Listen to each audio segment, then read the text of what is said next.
وهاتها من الشبكه، هاتها من الشبكه. هوبا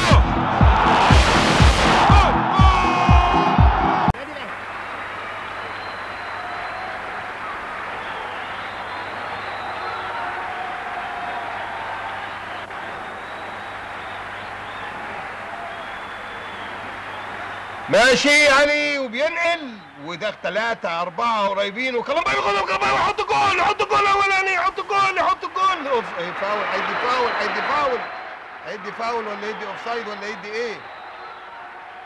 مفيش حاجه. انا شايف الحكم وجمهور بيهلل الجمهور وفرحان، لكن لا زال لسه النتيجه اللي انتم شايفينها اهو 0-0، لا زال النتيجه في بطوله كاس الانديه الافريقيه. تلك المباراه التي اقيمت على ملعب نادي الزمالك. جمهور فظيع ومنتظر. معروف ان الاسماعيلي سبق له ان فاز على التحدي ب5 أهداف. جول الاولاني لعلي ابو جريشه، وقد شهد المباراه 1-0 النادي الاسماعيلي 1 والانجلبير 0 في كاس افريقيا، وجول في وسط 4 تنفار ومن 130,000. محدش بقى عارف ايه الصفاره ماشيه ولا عامله ايه، لكن 1-0 النادي الاسماعيلي، واللي جاب الجول علي ابو جريشه من وسط 4 تنفار. حوده وجنبه سيد عبد الرازق، سيد قلبي يشوط وداخل في وسط الحيطه عشان يوسع للكوره. شاط حوده تيجي في واحد وتطلع طلعها كانت باي كورنر، لكن بالرغم من كونها فقدت قوتها كانت هتخش تحت الخشبه، لكن ادي ميزه الجول لما يبقى طويل. فريق التحدي الليبي الى حفل عشاء. تاني بيطلع كاتومبا، كالينزو بيهجم من واحد لتاني لكن بتروح وياخدها كالينزو، بيدي قدام كامبا وكالينزو بينقلوها على الشمال وماشي تشنبو بينقل في النص، خش عليه وتكتل، بتيجي تاني في النص وداخل ليه بنقول حته الوسط دي؟ لا 1-1 بعد من الدقيقه واحده كان على بكره يقدر الاسماعيلي يبقى 2-0، يبقى في دقيقه واحده او في دقيقتين 1-1. الجول الاولاني ده لانجلبير ويبقى الاسماعيلي 1 وانجلبير 1 وفات 7 دقايق. كان على النادي الاسماعيلي من ناحيه الشمال وانشاطت طلعها كالامباي. مباراة النادي مع ماهيا بطل كينيا في 21 اكتوبر، والرفعه في النص على ابو ريشه داخل مستوي العاب. اوه صفاره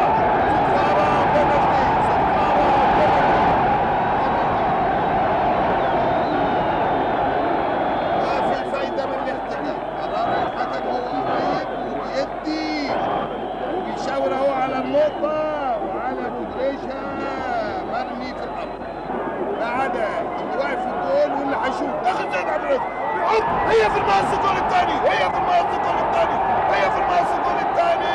2-1 للاسماعيلي، 2-1 بعد 25 دقيقة، ويبقى الاسماعيلي ثاني غالب. فاضل 20 دقيقة، موتوا نفسيكم، يفضل معاكم كاس افريقيا. باقي 20 دقيقة على انتهاء المباراة، واللي جاب الجول سيد عبد الرازق الذهب على ابو جريشه. البنالتي بعد 25 دقيقة، وتقدم سيد حطها حلوة في المقص الشمال. شوف على ابو جريشه جري جري جري جري 6 خطوات، جري 6 خطوات، وعلى ابو جريشه شاور وعد الحكم وصفر. قلت لك قبل كده كالامباي ناصح بعد ما جري 4 خطوات غير مباشرة. راح تقول يعني ايه ضربة حرة غير مباشرة؟ يعني داخل منطقة الجزاء كده هو وتتحط ويقف الخصوم على بعد 10 ياردات. اما الزملاء في اي حته 3 4 5 6 7 8 9 10 مظبوط، مطرح تسيب المواقف كده كل واحد من الخصوم يقف. الزملاء يقف في اي حته، لو واحد شاطها ودخلت الجول على طول ما تحسبش. فاكرين الجول اللي جه في الاسماعيلي هناك في كنشاسا وما اتحسبش؟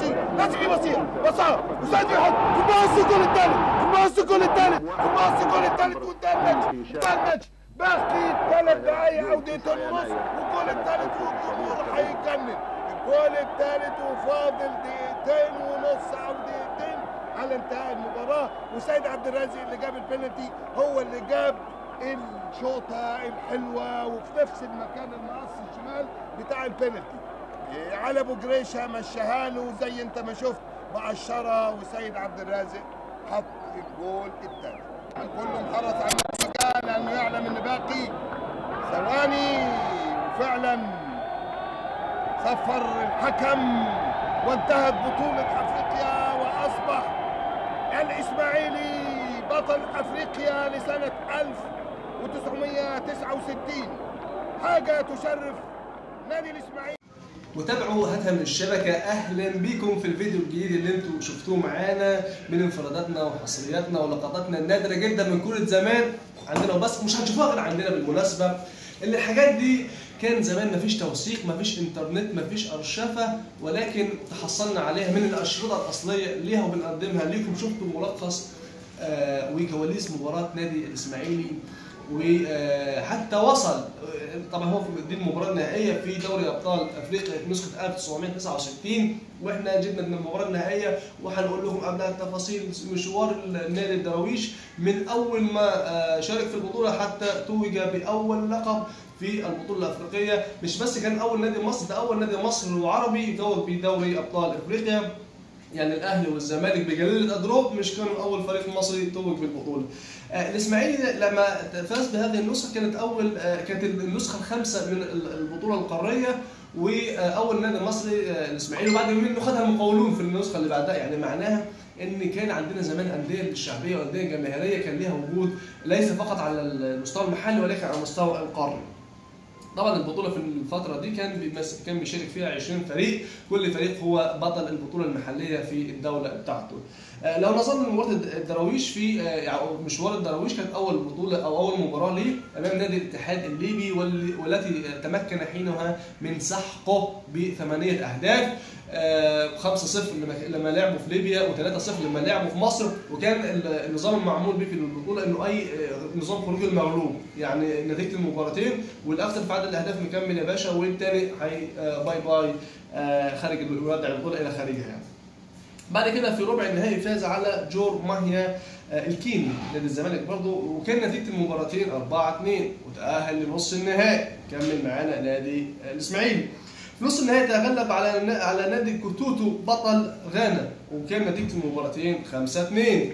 ده كان اداء يعني ولا اروع لنادي الاسماعيلي، وكمل معانا ووصل للمباراه النهائيه، وكانت مباراه مش سهله شويتين على نادي الاسماعيلي، لانه اللي كان هيقابله في المباراه النهائيه هو نادي انجلبير، وده كان بطل البطوله او هو حامل اللقب في النسختين اللي فاتوا للنسخه اللي توج بها نادي الاسماعيلي.